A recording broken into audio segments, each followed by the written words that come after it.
Quelqu'un de vous, lorsqu'il a un différend avec un autre, ose-t-il plaider devant les injustes et non devant les saints?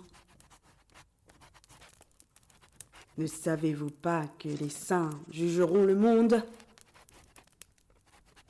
Et si c'est par vous que le monde est jugé, êtes-vous indigne de rendre les moindres jugements? Ne savez-vous pas que nous jugerons les anges?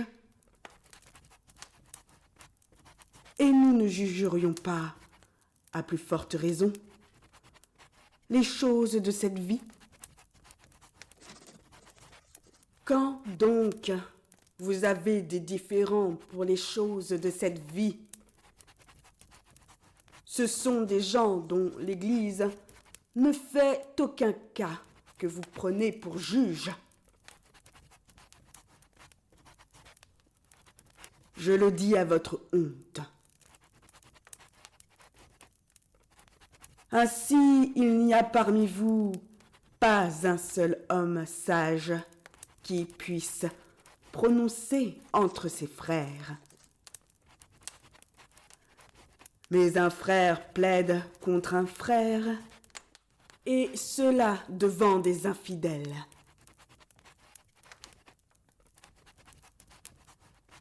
C'est déjà certes un défaut chez vous que d'avoir des procès les uns avec les autres. Pourquoi ne souffrez-vous pas plutôt quelque injustice? Pourquoi ne vous laissez-vous pas plutôt dépouiller? Mais c'est vous qui commettez l'injustice et qui dépouillez. Et c'est envers des frères que vous agissez de la sorte.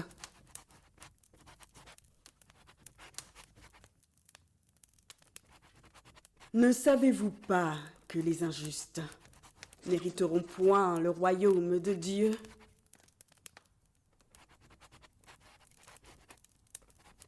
Ne vous y trompez pas.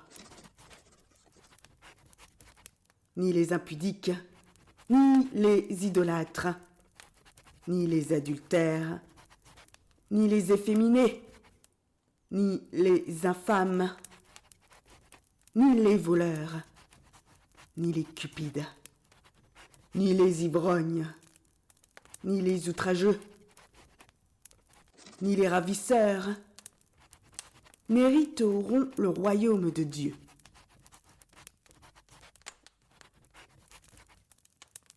Et c'est là ce que vous étiez, quelques-uns de vous.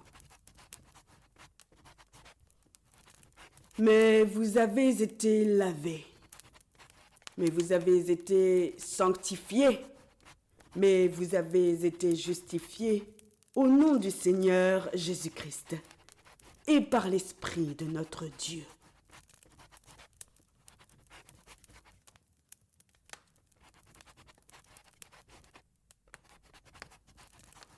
Tout m'est permis, mais tout n'est pas utile.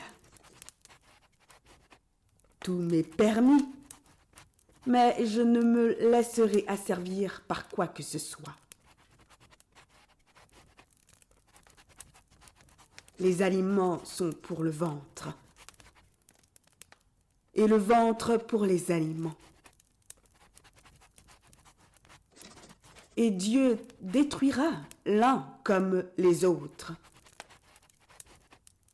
Mais le corps n'est pas pour l'impudicité.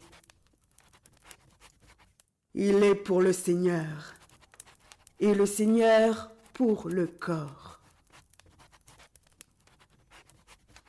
Et Dieu, qui a ressuscité le Seigneur, nous ressuscitera aussi par sa puissance.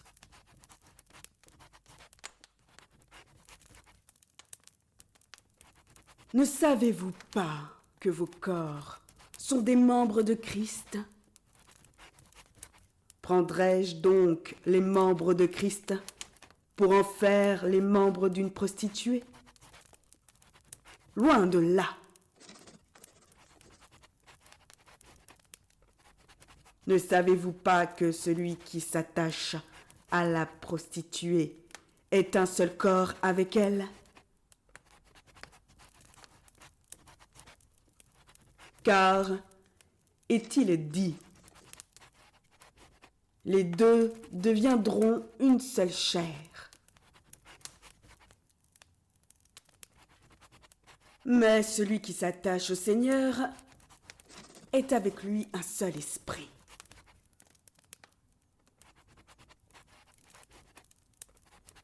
Fuyez l'impudicité.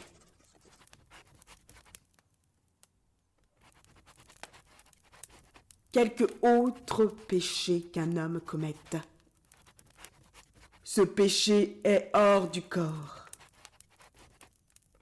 Mais celui qui se livre à l'impudicité pêche contre son propre corps. Ne savez-vous pas que votre corps est le temple du Saint-Esprit qui est en vous, que vous avez reçu de Dieu et que vous ne vous appartenez point à vous-même, car vous avez été rachetés à un grand prix.